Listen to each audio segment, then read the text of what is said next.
Well, to take a closer look at this story, a lot on Twitter is being called hashtag Gupta Leaks. We now cross live to Sam Sol, who's the managing partner at Amabhungane Center for Investigative Journalism.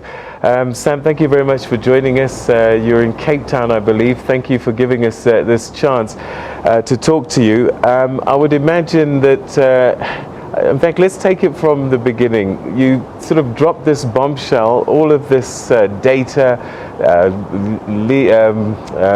emails and documents. Just over the weekend, there was just a few. What made you drop all of this today?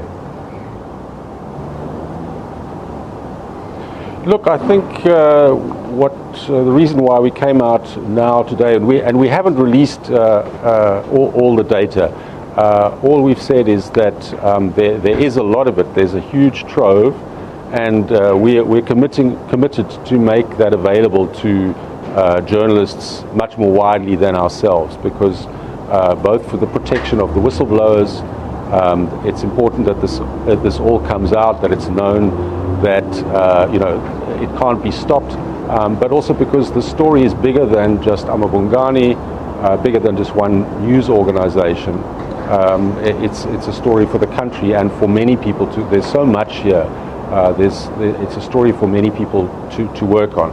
And in fact, it was City Press and Sunday Times that broke the story over the weekend. We weren't expecting that because we were involved in a process to secure both the data and the whistleblowers, but we had to kind of move our plans ahead when they broke the story on over the weekend. Is the data now secure? Yes, it's out of the country, so if the handling of it is also out of our hands. So if we are interdicted, or if there's a raid and people take our copies, there are copies outside of the country which will be released, and we have no control over that anymore. That process is going to go ahead, although it is going to take a few days because this is such an enormous trove to set up the infrastructure for it, for it to be put online. All right, so you've had a chance to look at it, and I'm sure that the actual journalism portion of your work will kick in full steam. But what can you tell us in terms of what these documents are telling us in the main? Look, I think there's a question about what is fake capture. Is this fake news? Is this just another version of the influence that capital exerts on government anywhere? And I think what these documents and the information coming out now show really quite conclusively is that this really is state capture. The breadth of the influence, the connections into government at the highest level, into state-owned enterprises, into officials, etc. We've seen how officials have visited Dubai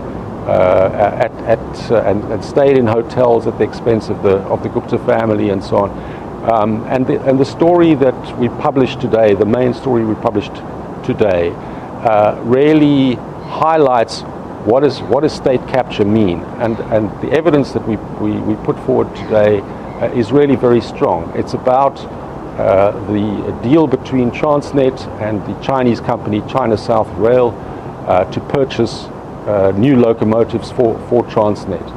And what the documents we disclose show is that there was a kickback agreement, a contract signed, which would pay Salim Essa, who's a very close Gupta associate, and other entities in the Gupta orbit, basically 20% in every rand spent on this project would go to them. And we calculated for the locomotives that are costing about 50 million rand each, 10 million of that cost was going to go to the Guptas and their associates.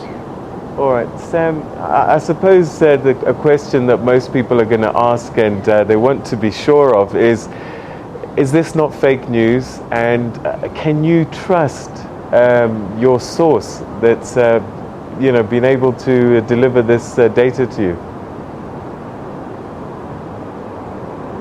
Yes, look, I mean, firstly, it's not possible to fake a data set of this size.